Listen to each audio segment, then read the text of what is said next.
जिसका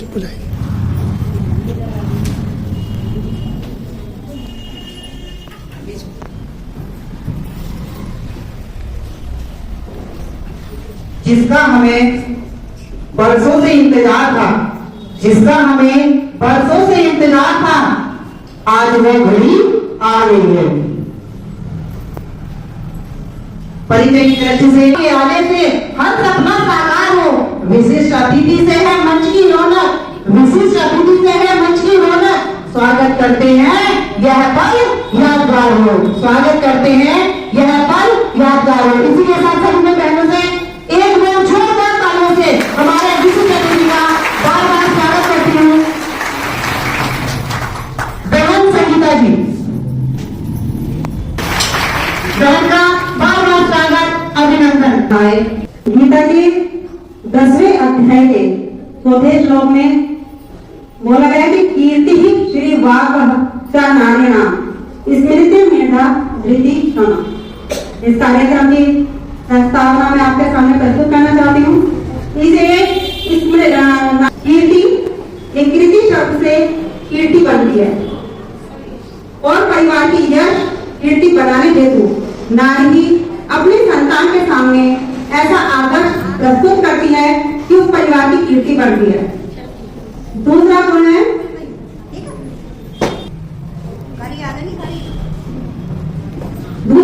श्री अर्थात लक्ष्मी। घर में लक्ष्मी अर्थात अन्न संपत्ति केवल समुचित स्रोत से ही आना चाहिए, यानी कि धन पूर्वक जो लक्ष्मी कमाई जाए वो भी घर में आनी चाहिए, तभी संस्कृति में वो सद्गुणों का विकास होगा। इससे समाज व देश में जो भ्रष्टाचार व्याप्त है वह स्वतः ही समाप्त हो जाएगा। नंबर 3, तीसरा गुण है वाक, यानी कि परिवार को जोड़े रखना, परिवार में संवाद करना। यह एक ऐसा गुण है जो परिवार, समाज व राष्ट्र को जोड़ने का कार्य करती है। वाक चारुता के कारण भी आपने सुना होगा कि जो सावित्री थी वो यमराज जी से अपने पति के प्राण को वापस लेकर आई थी। ऐसे ही चौथा गुण है स्मृति। इसमें छोटी छोटी बातों को याद रखना और उसको ध्यान में रखकर अपने परिवार को पूर्णता प्रदान करना। जैसे हमने अपनी दादी वाली से जो कहानी सुनी है, प्रेरक प्रसंग सुने हैं, वो अपने बच्चों को हस्तांतरित करना, ये नारी का एक सर्वोत्तम गुण होता है।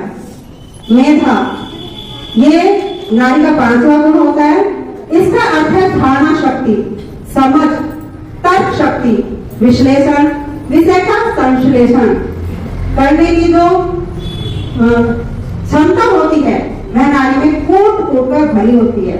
परिस्थिति को समझना, उसके परिणामों का अनुमान लगाना और तब उसके अनुसार कोई भी कार्य करना, परिवार और संतान का पालन पोषण करना।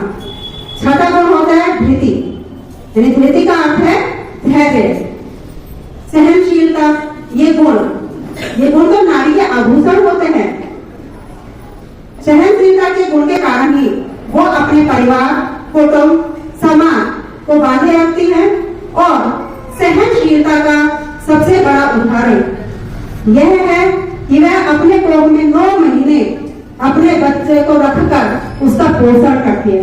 इससे बड़ा सहनशीलता का गुण तो होगा ही नहीं।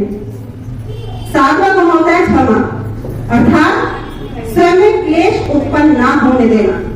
मातृत्व का समाधान करना क्षमा के गुण से ही हो सकता है।